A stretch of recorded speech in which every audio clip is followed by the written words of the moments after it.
এখানে কি করছো? পার্কের লোক কেরম আছে? হ্যাঁ, সেরকম নাই আছে কিন্তু বেশি নাই। পরিচিত কেরম পার্ক? পার্কের টিকিট লেছে কেমন?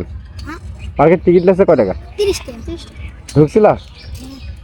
কেমন লাগলো ভিতরে? ভালো না? তো ভালো থাকো। ঈদ মোবারক।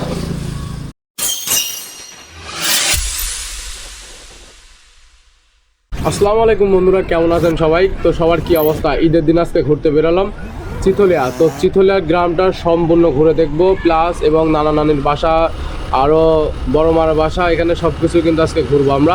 তো কপাল খারাপ হলে যা হয় আর কি। তো চিথলিয়ার মাঠের মধ্যে চলে আসলাম, এত সুন্দরভাবে যাচ্ছি। তো এখন টাইম বাজে হয়তো বা 10টা আনুমানিক। তো এখানে আমার গাড়িটা নষ্ট হয়ে গেছে।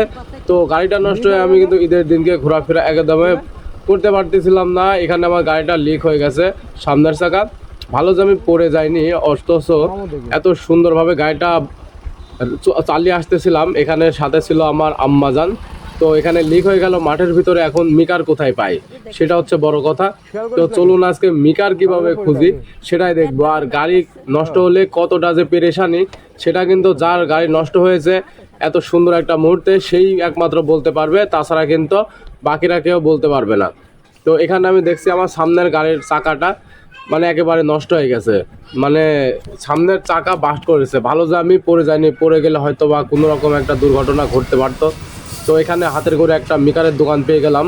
যেহেতু ঈদের দিন এই জন্যে মিকারের দোকান খোলা নাই, যেহেতু আশেপাশে সব জায়গাতেই কোরবানি চলছে। আমি একটু পরেই কোরবানির কাজ শেষ করে পরেই বের হলাম, তারপরেও দেখি কোনো দোকান এখনও খুলে নাই। তো এবার আমি চলে আসলাম আমাদের চিথলিয়া গ্রামের উপরে। তো এই জায়গাতে সুন্দর একটা হাটের মতো একটা পরিবেশ ছিল, যেহেতু গ্রাম অনুযায়ী একটা সুন্দর পরিবেশে হাট। তো এখানে একটা পেয়ে গেলাম মিকার ভাইকে। তো মিকার ভাই আমার গাড়িটা দেখে বলে যে ভাই চাকা কবে লাগাবেন? দোকান খুলে চাকা লাগায় আর যাই লাগায় ভাই আপনাকে গাড়িটা সেরে দেন। আমার কথা হচ্ছে এই।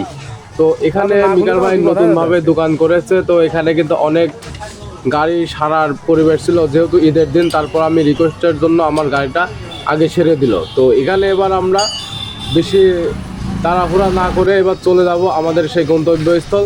তো ঈদের দিন আমার বেড়ানোটাই একদমই মানে মাটি হয়ে গেছিলো। তারপরেও কিন্তু আমি বিকাল টাইমে একটু ঘোরাফেরা করেছি। তো ভিডিওটা থাকছে আজকে এই পর্যন্তই। তো সবাই ভালো থাকবেন। ঈদের দিন ঈদ মোবারক।